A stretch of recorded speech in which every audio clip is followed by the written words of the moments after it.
Selamat sore bagi kita semua, salam sehat bagi kita semuanya. Baik, pada hari ini saya berada di kebun karet dan lahan sawit.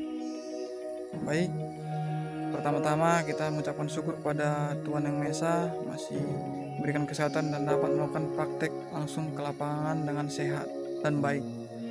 Baik, pada hari ini saya akan praktek menganalisis SWOT potensi yang ada di daerah saya, yaitu Kabupaten Serdang Bedagai. Baik, saya akan menjelaskan sedikit profil tentang Kabupaten Serdang Bedagai. Kabupaten Serdang Bedagai berada di perbatasan Kabupaten Batubara dan perbatasan Kota Tebing Tinggi. Potensi yang ada di Kabupaten Serdang Bedagai yaitu kebun karet dan kebun sawit. Baik, Kabupaten Serdang Bedagai sendiri berada di ketinggian 30 meter di atas permukaan laut dengan suhu 23 derajat. Baik, Kabupaten Serdang Bedagai sendiri sedang gencar dalam program peremajaan sawit. Itu dia. Terbalik dengan kebun karet yang semakin berkurang lahannya dikarenakan kebun karet digunakan sebagai akses pembangunan jalan tol dan kayunya dijual langsung ke perusahaan swasta. Baik, kita masuk ke analisis SWOT. Saya akan menjelaskan sedikit pengertian analisis SWOT. Analisis SWOT adalah metode strategis untuk mengevaluasi faktor-faktor usaha dalam mencapai tujuan. Analisis SWOT terbagi atas 4. Yang pertama, kekuatan, yang kedua, kelemahan, yang ketiga, peluang, dan keempat, ancaman. Baik, kita masuk ke analisis SWOT potensi yang ada di Kabupaten Serdang Bedagai. Yang pertama, kekuatan.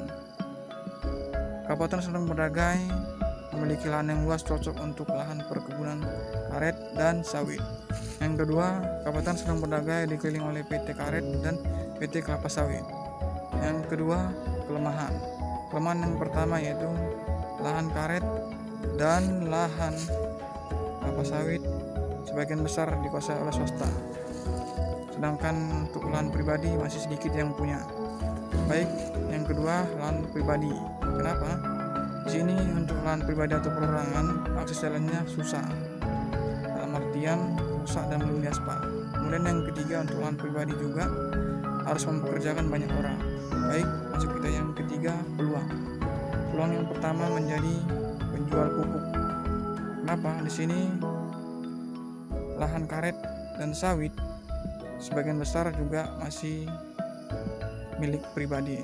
Oleh karena itu, menjadi penjual pupuk sangat menguntungkan dikarenakan karet dan sawit memerlukan pupuk. Kemudian yang kedua, peluang yang kedua menjadi penampung. Kenapa? Kita masuk yang pertama tadi karena sebagian besar juga lahan sawit dan karet masih dimiliki oleh perorangan. Jadi untuk menjadi penampung sangat menguntungkan juga.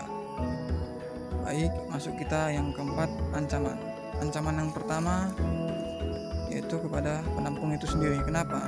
Masyarakat sudah pandai dalam menelaah harga penjualan sawit dan karet dikarenakan bimbingan yang baik dilakukan oleh penyuluh kepada masyarakat, khususnya petani sawit dan karet. Kemudian yang ancaman yang kedua yaitu hewan. Kenapa hewan? Kenapa hewan? Manusia itu sendiri sangat semangat dalam menebangi hutan dan mengganti menjadi lahan karet dan sawit. Secara otomatis habitat hewan akan hancur dan mengakibatkan hewan punah. Baik, yang ketiga, ancaman yaitu petani itu sendiri. Kenapa? Pupuk yang begitu mahal tetapi hasil panen sawit dan karetnya kurang, yang mengakibatkan petani merugi karena pupuk yang begitu mahal. Baik, sekian hasil praktek saya. Apabila ada salah kata, mohon maaf. Sekian dan terima kasih.